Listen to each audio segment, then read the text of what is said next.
Dr. Vito, pwede ba kami magtanong sa inyo ano po ba ang rason kung bakit po nahihirapan na pong matulog ang mga kabataan, ang mga estudyante at mga kababayan natin matulog sa gabi dahil sa paggamit po ng cellphone?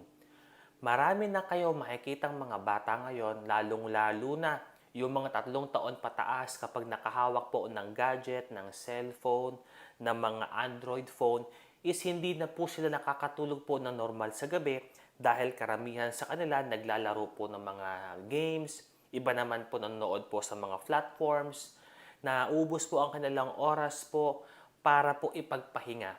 Araw-araw na po tayo mga kapatid na punong-puno na po ang ating utak, kalalagay po ng mga information, walang kapagurang trabaho, iba't iba po yung ating mga ginagawa, ganun na rin po sa ating mga estudyante.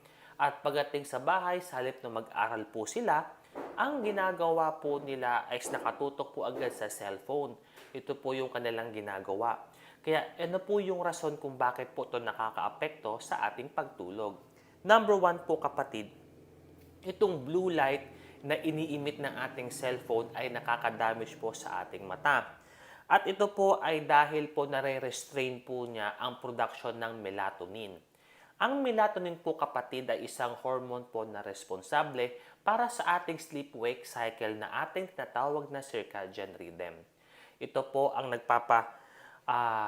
tulong sa atin para po tayo makatulog. At kung tayo po ay na-expose po sa ating gadget, kadalasan po nahihirapan po tayong makatulog at kadalasan pagod na pagod po tayo pagkagising natin sa isang umaga.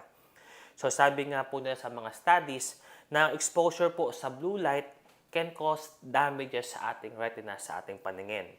Pangalawa kapatid, is kapag po tayo ay nagkakaroon ng cellphone or tayo po ay nakababat sa gadget bago tayo matulog, ito po ay nakakapag-increase po ng alertness sa gabi. Lalong-lalo na kung meron kang nababasang mga hindi mo magandang content, masamang balita, o naiinis ka sa iyong kausap, or kausap mo ang iyong crush, ang iyong pong sinisinta, kadalasan parang hindi nyo na alam kung meron pa bang umaga dahil tayo po ay nakatutok sa ating mga content, sa ating pag-cellphone po sa gabi. At ito ang dahilan kung bakit po tayo late na po natutulog.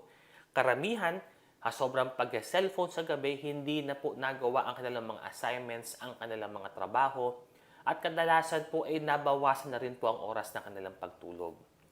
Pangatlo kapatid is ito yung nagko-compromise ng alertness natin the next morning. Remember, yung iba, bago matulog, hawak ang cellphone, hawak ng mga estudyante, hindi na nakaaral po. Yung mga nagtrabaho, naubos ang oras po nila sa pag-cellphone sa gabi. Kaya pagdating sa umaga, pagkagising po, nababawasan na yung kanilang pagiging alerto dahil sa pagod at puyat sa magdamag. So ano po ba ang dapat natin gawin para po maiwasan po natin ang hindi nakakatulog sa gabi dahil po sa cellphone? Sabi po sa National Sleep Foundation, at least 30 minutes po tayo na titigil po sa pag-cellphone, sa paggamit ng mobile gadget bago tayo matulog. Ito po ay nakakatulong sa atin para masanay ang ating kaisipan na tayo po ay matutulog lamang po sa ating kama bago po tayo mag-cellphone ha. So dapat po naka-mindset po kayo na 30 minutes before po tayo matulog is wala na po tayong cellphone. Next kapatid is yung pangalawa, napakasimple. Iwanan nyo po ang inyong cellphone sa kabilang kwarto, sa kitchen, o sa ibang lugar para hindi na po kayo matempt magbukas po niyan bago kayo matulog. Pag kayo po ay nagising, cellphone po agad. Para nang sa ganun kapatid, is malimitahan po natin na masayang ang ating oras.